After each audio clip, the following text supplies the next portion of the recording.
Massive explosions, sirens blaring in the middle of the night, major cities on high alert. Friends, if you look at the news today, the Middle East is no longer just tense.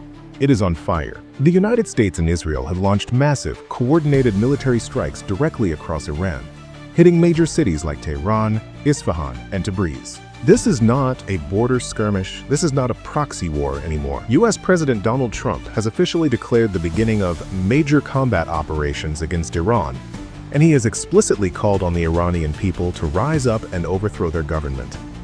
In retaliation, Iran has already launched swarms of missiles and drones not just at Israel, but directly at US military bases in Bahrain, Kuwait, Qatar, and the UAE. We are witnessing the most dangerous geopolitical flashpoint in decades, but beneath the breaking news and the terrifying headlines, we have to ask the most important question: why? Why is this happening today? What is the core reason behind this massive escalation? And how are countries like Israel, Qatar, and Russia pulling the strings? Let's decode the reality of the US-Iran war in simple terms. To understand today's missiles, you cannot just look at today's politics. You have to rewind the clock. The hostility between the US and Iran didn't happen overnight. It is deeply rooted in decades of mistrust and interference.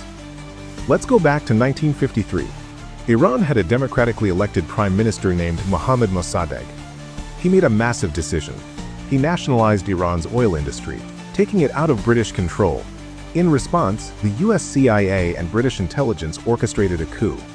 They overthrew Mossadegh and reinstated a pro-Western monarch, the Shah of Iran.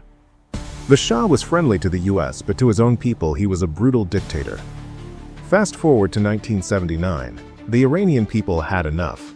They overthrew the Shah in the Islamic Revolution. The new government, led by strict clerics, viewed the US as an imperialist enemy for backing the Shah. This anger peaked during the hostage crisis from 1979 to 1981. Where Iranian students took over the US embassy and held US diplomats hostage for 444 days. Since 1980, the US and Iran have had zero formal diplomatic relations. It has been over 40 years of sanctions, shadow wars, and deep ideological hatred. So if they have hated each other for 40 years, why did a full-scale war break out right now? There are three core drivers behind this specific attack. The US and Israel firmly believe Iran is actively trying to build a nuclear weapon. Iran consistently denies this, claiming their nuclear program is only for civilian energy. Before these strikes began, negotiations were actually happening. The US demanded Iran stop enriching uranium and stop developing ballistic missiles. Reports suggested a diplomatic breakthrough was incredibly close. But before a deal could be sealed, the military strikes began. This is perhaps the most crucial point. US leaders, including President Trump, are no longer just trying to stop Iran's nuclear program. They are openly pushing for the complete removal of Iran's ruling clerical system. When a country's government feels its very existence is under threat, the conflict shifts from a political dispute to a fight for absolute survival. Iran doesn't just sit quietly inside its borders. It funds and arms a massive network of militias across the Middle East. Hezbollah in Lebanon, Hamas in Gaza, and the Houthis in Yemen.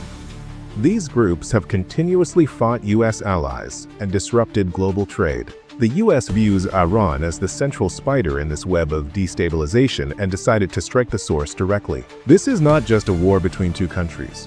It is a global crisis dragging in major world players, because the global consequences of this war will reach every corner of the planet. Friends, what happens next affects all of us. First, look at global oil markets. The Middle East controls a massive portion of the world's oil supply. When missiles fly over oil fields, prices skyrocket. This means inflation, higher fuel costs, and economic fallout globally. Second, the humanitarian crisis. In any war, it is the innocent civilians who pay the ultimate price. We are already seeing reports of casualties. And as the strikes continue, millions of innocent lives in Iran, Israel, and the surrounding nations hang in the balance. The greatest tragedy here is that just days ago, peace talks were actively happening in Oman. A diplomatic breakthrough was possible. But instead of diplomacy, the bombs started falling. This conflict didn't happen overnight. It is the explosive result of decades of mistrust, interference, and the endless struggle for power. Whether it can be paused through emergency diplomacy, or whether it drags the world into a long, grinding regional war, remains to be seen. Stay informed, question the headlines, and understand the history behind the news. If you found this video educational, please hit the like button and share it so others can understand the reality of this crisis. Subscribe to the channel for more ground reality analysis.